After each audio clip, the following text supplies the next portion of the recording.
wabarakatuh. Alhamdulillah rabbil alamin wa bihi nasta'in ala umur dunya waddin. Wassalatu wassalam ala asrafil anbiya'i wal mursalin Sayyidina Muhammadin wa ala alihi wa sahbihi wasallam wa ala alihi wa sahbihi ajma'in. Amma ba'd. Puji syukur atas kehadiran Allah yang telah memberikan kita beribu-ribu nikmat. Salah satunya nikmat memberikan kita nikmat panjang umur, sehat wal afiat.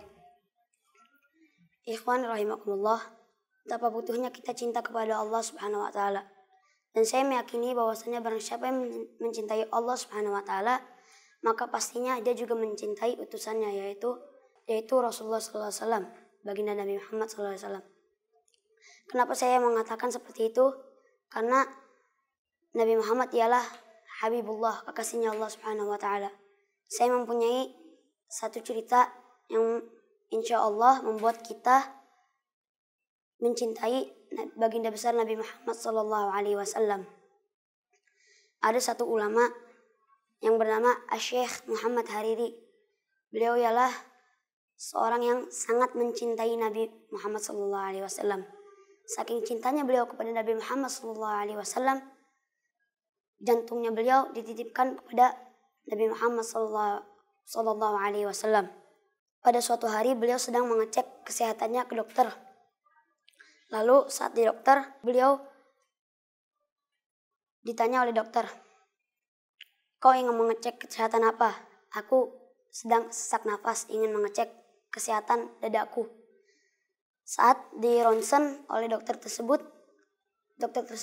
kaget dan terheran-heran karena jantung Syekh Muhammad Hariri tidak berdetak dan tidak ada.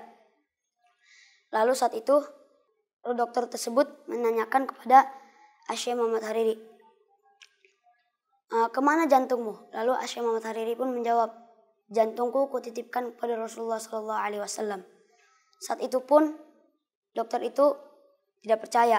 Jadi ikhwani rahimakumullah, Syekh Muhammad Hariri ini ialah seorang yang tinggal di Madinah, yang setiap malamnya beliau bertemu dengan baginda Nabi besar Muhammad sallallahu alaihi wasallam. Saat itu beliau dipanggil oleh gurunya, yaitu Al-Habib Muhammad Al-Haddar, ke Tarim Hadramut. Saat dipanggil ke kota Tarim Hadramut, beliau datang.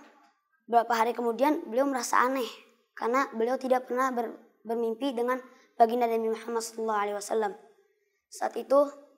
Saat Syekh Muhammad Hariri pun merasa dia telah melakukan kesalahan atau telah melakukan dosa-dosa atau hal-hal yang tidak disukai oleh Allah Subhanahu wa taala. Dan malam itu pun Syekh Muhammad Hariri pun muhasabah dan meminta ampunan kepada Allah Subhanahu wa taala. Karena merasanya kesalahan Syekh Muhammad Hariri, beliau merasa bersalah. Lalu Allah Subhanahu wa taala pun mempertemukan lagi Syekh Muhammad Hariri dengan Rasulullah sallallahu alaihi wasallam.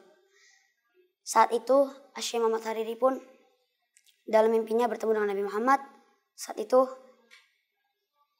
Syekh Muhammad Hariri pun kaget karena sudah lama tidak bertemu dengan Nabi Muhammad, tiba-tiba bertemu lagi dengan Nabi Muhammad. Lalu datanglah Rasulullah di hadapannya.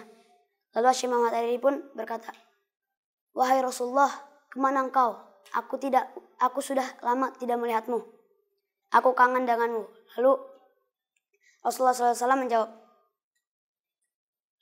Kau tidak perlu memandangku setiap saat. Kau hanya perlu memandang Umar." Maksudnya Al-Habib Umar bin Hafid. Lalu setelah itu beliau bangun dari mimpinya. Beliau langsung melaksanakan tugas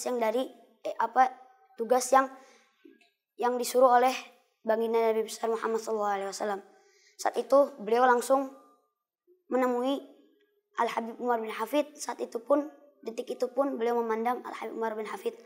Betul saja, saat detik itu pun Syekh Muhammad Hariri pun menangis tidak berhenti. Kenapa ikhwani rahimakumullah? Karena muka Al-Habib Umar bin Hafid penuh dengan nur, cahaya baginda besar Nabi Muhammad sallallahu alaihi wasallam.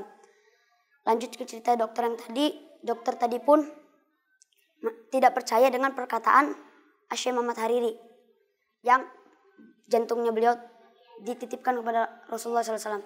Lalu dokter tersebut pun menanyakan lagi kepada Syekh Muhammad Hariri, "Wahai Tuan, emang siapa itu Rasulullah?" Lalu Syekh Muhammad Hariri pun menjawab, "Rasulullah ialah kekasihku yang menemaniku setiap saat aku merasa sedih dan menemaniku saat aku merasa kesepian." Jadi ikhwani rahimakumullah, jadi inti dari cerita ini adalah betapa butuhnya kita cinta kepada Nabi Muhammad SAW. Tanamkan rasa cinta kita kepada Nabi Muhammad SAW dalam hati kita. Ajarkan anak-anak kita, ajarkan sahabat-sahabat kita, teman-teman kita, saudara-saudara kita untuk mencintai dan menanamkan rasa cinta dalam hati mereka kepada Nabi Muhammad SAW. Itu saja yang bisa saya sampaikan. Mohon maaf jika ada kata-kata yang salah atau tidak pantas. Wassalamualaikum warahmatullahi taala wabarakatuh.